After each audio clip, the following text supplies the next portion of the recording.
I, 35F, need your opinion on a situation with my brother Billy, 40M. Some background first. Our parents died in a car accident when I was 16 and Billy was 21. They left us some money but not enough to last long. Billy was in his third year of college studying engineering. He dropped out to work full-time and take care of me. He worked at a warehouse during the day and as a bartender at night. On weekends, he picked up construction jobs. Billy made sure I finished high school and went to college. He paid for everything, my clothes, food, college tuition, everything. When I got into college, we moved to a smaller apartment to save money. Billy slept on the couch for 4 years so I could have the bedroom.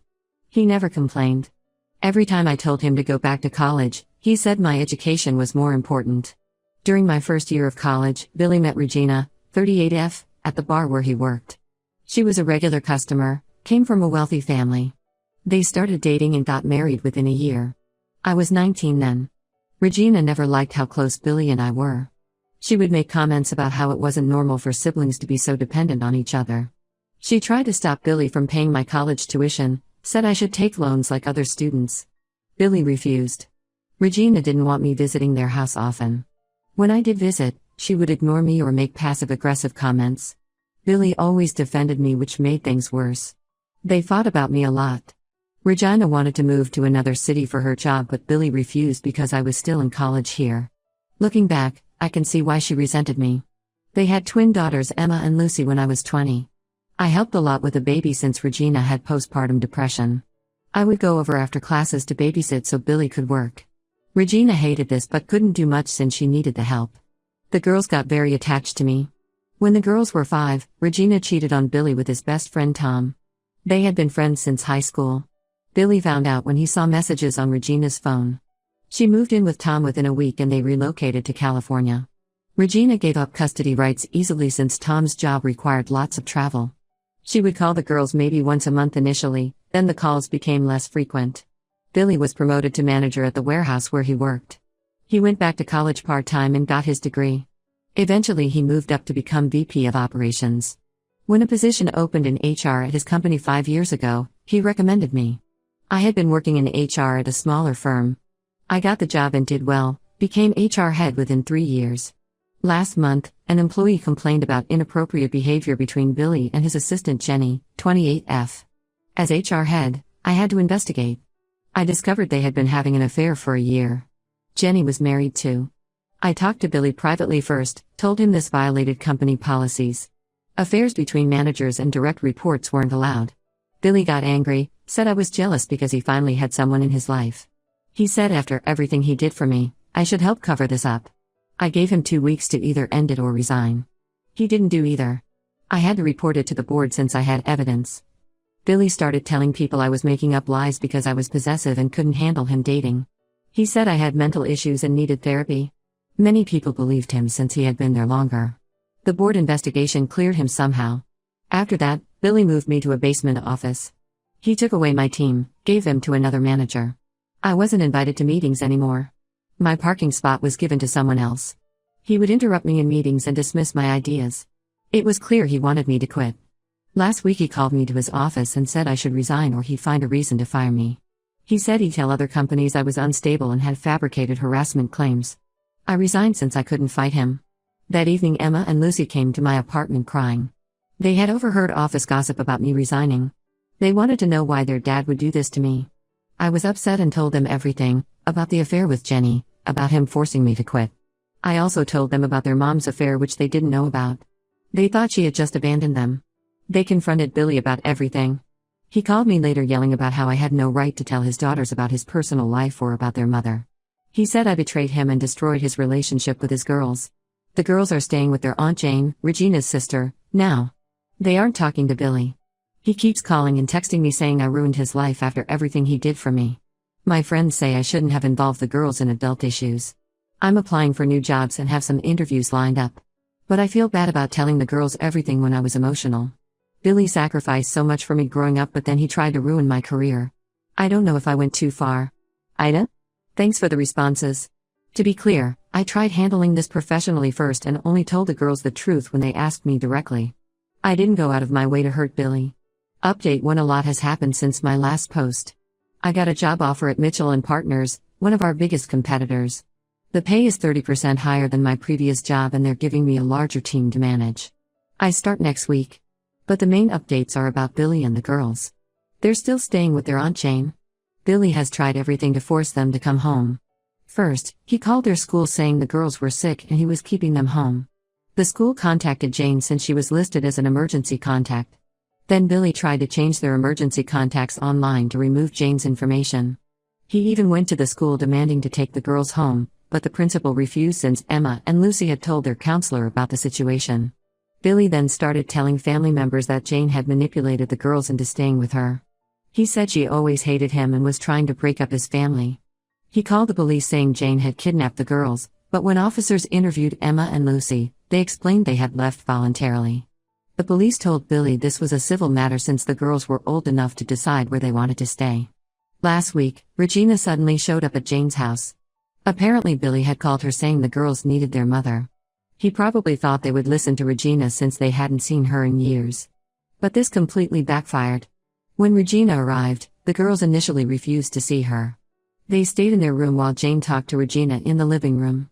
That's when Jane revealed something that changed everything. She showed me emails from her computer that she had saved from 10 years ago, right after Billy and Regina's divorce. The emails started in 2014, a month after Regina moved to California. The first one showed Regina asking to set up a custody arrangement. She offered to fly back every other weekend for supervised visits. She also wanted to pay child support even though the divorce agreement didn't require it since Billy had full custody. Billy's responses got increasingly threatening. He said if Regina tried to see the girls, he would contact her employers at Wells Fargo and tell them about her mental health history. Regina had been hospitalized for severe depression during college after her mother died. She had recovered with therapy and medication, but Billy threatened to make it sound like she was currently unstable and dangerous. More emails from 2015 showed Regina begging to at least attend the girls' school events. She said she would sit in the back and not approach them. She just wanted to see them from a distance. Billy replied saying he would send her parents details about her past relationships and private photos from before their marriage. Regina's parents were very conservative and had already distanced themselves after her affair. She was trying to rebuild that relationship. In 2016, Regina offered to put money in a trust fund for the girls' education. Billy threatened to file for emergency custody orders saying Regina was mentally unfit. He said he would drain her savings with legal fees until she had nothing left. The emails stopped after that. I confronted Billy about these emails. He broke down crying in his office and admitted everything. He said Regina deserved to lose the girls after betraying him with Tom. He kept saying he was protecting them from having an unstable mother. But then he slipped and said I wanted her to feel the same pain I felt when she left me. When I told the girls about the emails, they were devastated. Billy had spent years telling them Regina abandoned them for her new family. He would say things like if your mother really loved you, she would try harder to see you and she chose her new life over her children. The girls grew up feeling unwanted and rejected by their mother. They finally agreed to talk to Regina on the phone. She apologized for not fighting harder to stay in their lives. She explained that during her marriage to Billy, she struggled with depression but he wouldn't let her get help. He said therapy was for weak people. The affair with Tom was wrong, but she felt trapped and hopeless. After the divorce and Billy's threats, her depression got worse. She focused on getting mentally healthy before trying to contact them again. But by then Billy had poisoned their relationship with lies. The situation is affecting Billy badly. Jenny ended their relationship after finding out about the emails. She told HR that Billy had pressured her into their affair by hinting her job security depended on keeping him happy. Billy started drinking heavily. He calls me almost every night, sometimes crying and apologizing, sometimes threatening to destroy my career like he destroyed Regina's. Last night around 2 a.m., he showed up at my apartment drunk. He was banging on my door and yelling about how I ruined everything. He kept saying I raised you. I gave up everything for you.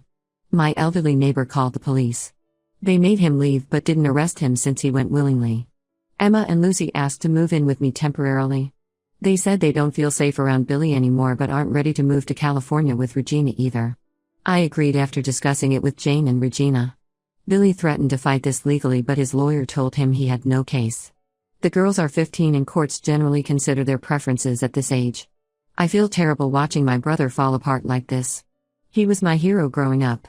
He dropped out of college and worked multiple jobs so I could get an education. But he also spent years manipulating and hurting people. He used his daughters as weapons to punish their mother. The girls deserve to know the truth about both their parents. Update 2: The past 2 months have been challenging. The girls moved in with me and we had to adjust to our new living arrangement. I converted my guest room into their bedroom. They started therapy twice a week to process everything. Their therapist said they're dealing with abandonment issues from both parents. Billy's behavior has gotten worse since the girls moved out. He started showing up at my new office building. The first time, he waited in the parking lot for 2 hours until I finished work. He followed me to my car asking about the girls.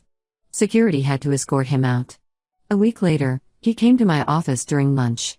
He somehow got past reception by saying he had a meeting. He barged into a client meeting I was leading and started yelling about how I had stolen his daughters. Security removed him and my company's legal team sent him a warning letter. The third time, he waited outside the building entrance in the morning. When other employees complained, the company banned him from the property. They installed extra security cameras and gave me a parking spot closer to the entrance. Billy then started spreading rumors in the industry. He told people I had mental issues and had made up the affair with Jenny because I was jealous. He contacted my college friends on Facebook saying I had a history of lying and causing drama. Some people who knew him from his old job believed him. This backfired when Jenny finally got tired of his lies. She went to HR at our old company with evidence of Billy's behavior. She showed them text messages where Billy said he would make her work life difficult if she didn't keep him happy. He had changed her performance reviews when she tried ending things. Jenny also revealed she's pregnant with Billy's baby. She's due in 5 months. She showed me messages from when she first told him about the pregnancy. Billy offered her $10,000 to take care of it quietly.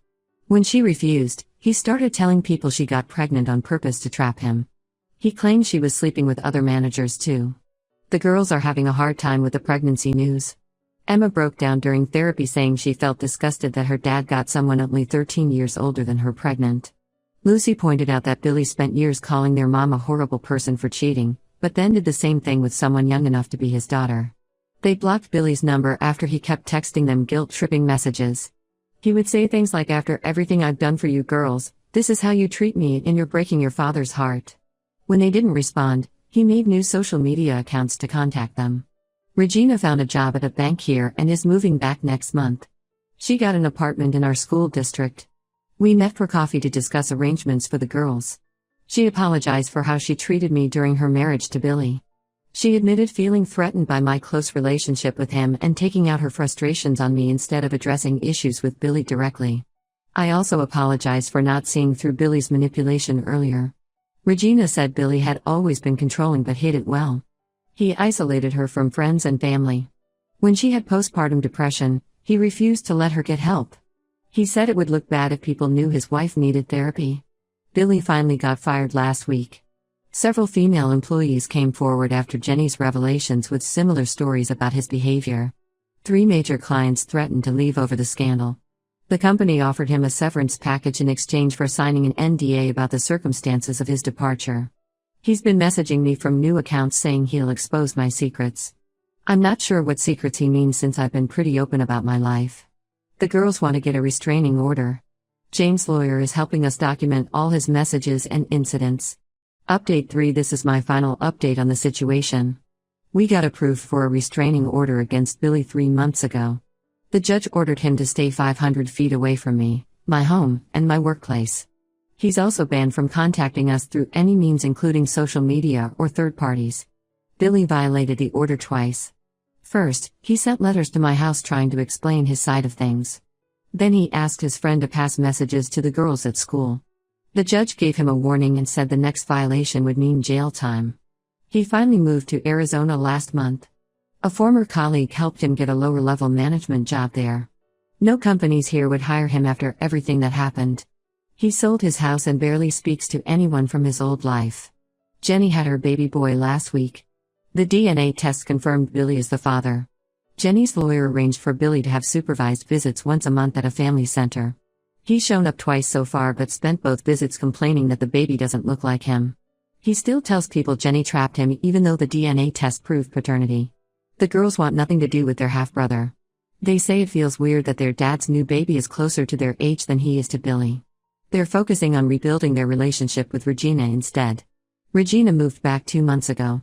She got an apartment 15 minutes from us and the girls spend alternate weekends there. They're doing family therapy together every week. Regina is trying to make up for lost time while respecting their boundaries. She attends their school events but sits separately to let them decide if they want to interact. Emma and Lucy have adjusted well to living with me. Their grades improved now that they're in a stable environment. They joined some school clubs and made new friends. We converted my home office into a proper bedroom for them with desks for studying. They're talking to a lawyer about legally changing their last name to mine. I got promoted to VP of HR at my company. Word spread in our industry about what really happened at my old job. Most of Billy's friends stopped defending him after Jenny revealed the truth about their affair. But some still say I betrayed my brother after everything he did for me growing up. Billy messages me sometimes from unknown numbers. He switches between apologizing for everything and blaming me for destroying his life. Last week he said he's writing a book about how false allegations ruined his career. I don't respond anymore. I still miss the brother who raised me after our parents died. He worked multiple jobs and slept on the couch for years so I could go to college. But that person is gone now, replaced by someone I don't recognize. The girls and I are building our own kind of family. Some days are still hard, but we're healing together. The restraining order is valid for 3 years. The girls will be in college by then. Regina is becoming a better mother now that she's gotten help for her depression.